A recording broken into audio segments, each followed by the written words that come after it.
Bonjour mes amis. Aujourd'hui, on va parler encore d'un standard opérationnel, le standard de travail en hauteur. Donc, encouragez ce contenu avec un like et abonnez-vous et un commentaire. On commence d'explication de ce standard.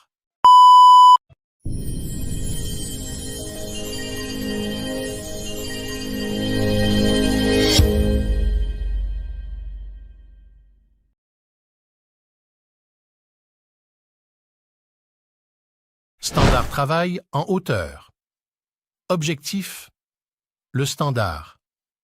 Travail en hauteur vise à réduire, voire éliminer, le risque de chute de hauteur lors d'interventions impliquant un dénivelé supérieur à 1,80 mètres. Il s'agit de garantir la sécurité des travailleurs et de prévenir les accidents graves liés aux chutes.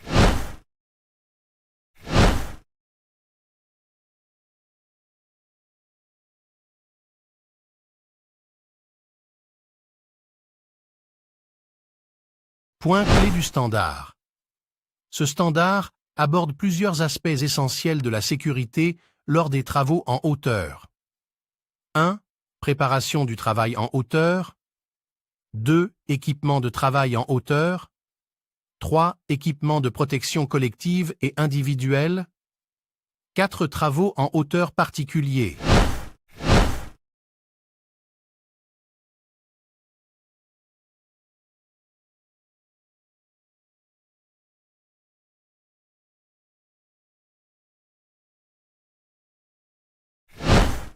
Analyse des risques. Identifier les dangers potentiels, évaluer leur probabilité et leur gravité et définir les mesures préventives adaptées. 2. Mode opératoire. Élaborer des procédures spécifiques à chaque type d'intervention en hauteur, précisant les étapes, les équipements et les précautions à prendre. 3. Préparation du terrain. Stabiliser le terrain, dépierrer, niveler et baliser la zone d'intervention. 4. Accès de secours.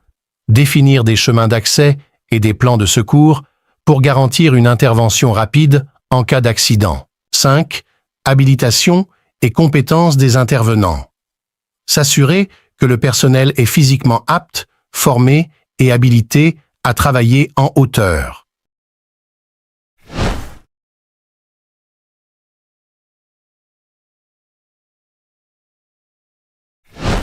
Équipement de travail en hauteur. 1. Gestion des équipements. Mettre en place un système d'achat, d'entretien, de contrôle et de stockage des équipements en fonction de leur type. Permanent, temporaire, mécanisé, non mécanisé. 2. Conformité aux normes. Vérifier la conformité de tous les équipements aux normes applicables, échelle, escabeau, plateforme individuelle roulante, PIR, plateformes élévatrices mobiles de personnel, PEMP, échafaudage, plateforme suspendue. 3. Vérification et contrôle. Établir des procédures de vérification régulière des équipements, y compris des contrôles annuels pour certains équipements, échelle, escabeau, PIR. 4. Utilisation conforme. S'assurer que les équipements sont utilisés conformément aux règles et aux consignes du fabricant et aux dispositions du standard.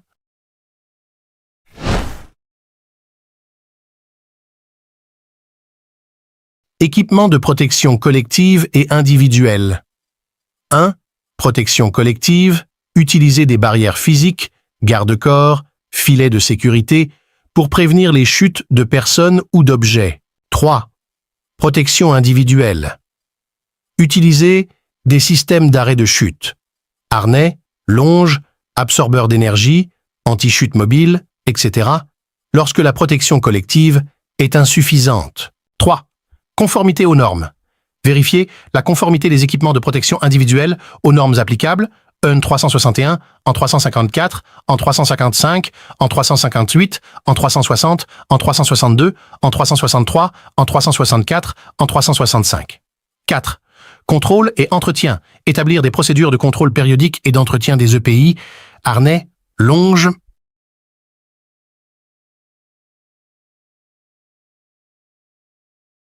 Travaux en hauteur particuliers. 1. Toiture, verrière, prévoir des protections spécifiques pour les ouvertures, les surfaces fragiles et les risques de chute d'objets. 2.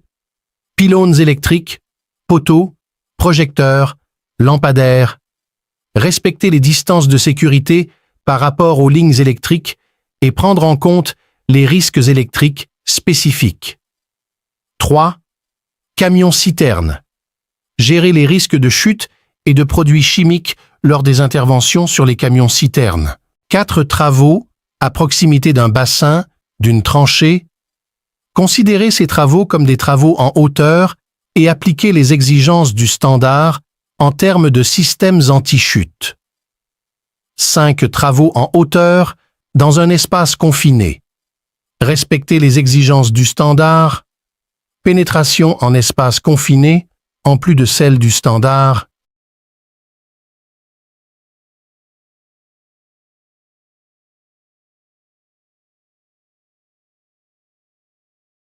En résumé, le standard travail en hauteur vise à garantir un environnement de travail sûr et à prévenir les accidents liés aux chutes de hauteur en OCP. Il se base sur une analyse approfondie des risques, l'utilisation d'équipements de travail et de protection conformes aux normes et la formation et l'habilitation du personnel.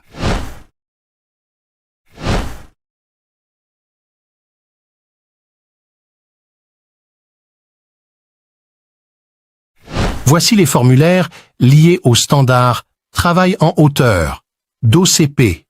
Formulaire FHSE 2901. Formulaire Analyse des risques des travaux en hauteur. Ce formulaire est utilisé pour réaliser une analyse de risques spécifique au travail en hauteur, en complément de l'analyse des risques au poste de travail, ADRPT, quand l'intervention ne fait pas l'objet d'une analyse de risque au poste de travail ou lorsque les risques liés à la hauteur doivent être plus précisés. Il permet de documenter les risques, les dangers, les protections collectives et individuelles, les moyens d'accès, les procédures d'urgence, etc. FHSE 2902. Formulaire fiche de suivi de vérification des échelles, escabeaux et PIR. Ce formulaire sert à documenter les vérifications périodiques, au moins une fois par an, des échelles, escabeaux et plateformes individuelles roulantes, PIR. Il permet de consigner la date du contrôle, le nom du contrôleur, la date du prochain contrôle, les anomalies constatées et les actions correctives prises. FHSE 2903. Formulaire permis de travail sur échafaudage. Ce formulaire est utilisé pour autoriser l'utilisation d'un échafaudage avant sa première utilisation, après un démontage et remontage, un changement de site d'utilisation, un changement de configuration, etc. Il permet de documenter l'état de l'échafaudage, conformité aux normes, montage, installation, etc. et de vérifier que l'échafaudage n'a pas subi de modification ou de dégradation pouvant compromettre sa sécurité. FHSE 2904. Formulaire modèle de SCAFTAG de conformité d'échafaudage. Ce formulaire est utilisé pour créer des étiquettes SCAFTAG de couleur verte ou rouge à placer sur les échafaudages. SCAFTAG vert, échafaudage conforme, SCAFTAG rouge, échafaudage non conforme, utilisation interdite. FHSE 2905. Formulaire de vérification journalière d'échafaudage. Ce formulaire est utilisé pour réaliser un examen visuel quotidien de l'état de conservation d'un échafaudage par l'utilisateur. Il permet de s'assurer que l'échafaudage n'a pas subi de modifications ou de dégradations perceptibles pouvant créer des dangers. FHSE 2906. Formulaire permis d'utilisation de la PEMP.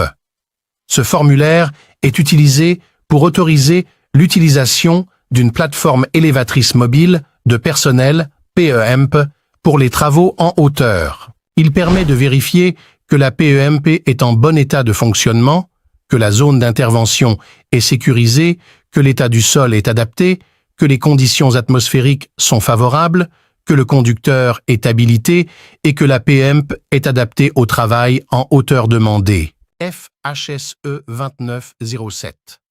Formulaire permis de travail en hauteur avec EPI. Ce formulaire est utilisé pour autoriser le travail en hauteur avec l'utilisation d'EPI, équipement de protection individuelle.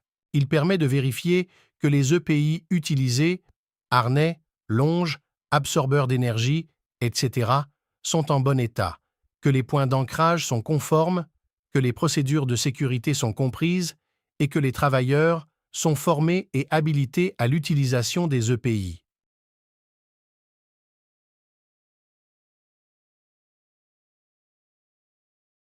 Important, il est crucial de noter que cette liste n'est pas exhaustive et peut être complétée par d'autres formulaires spécifiques aux activités en hauteur dans les différents sites d'OCP. N'hésitez pas à me demander plus d'informations sur un formulaire spécifique.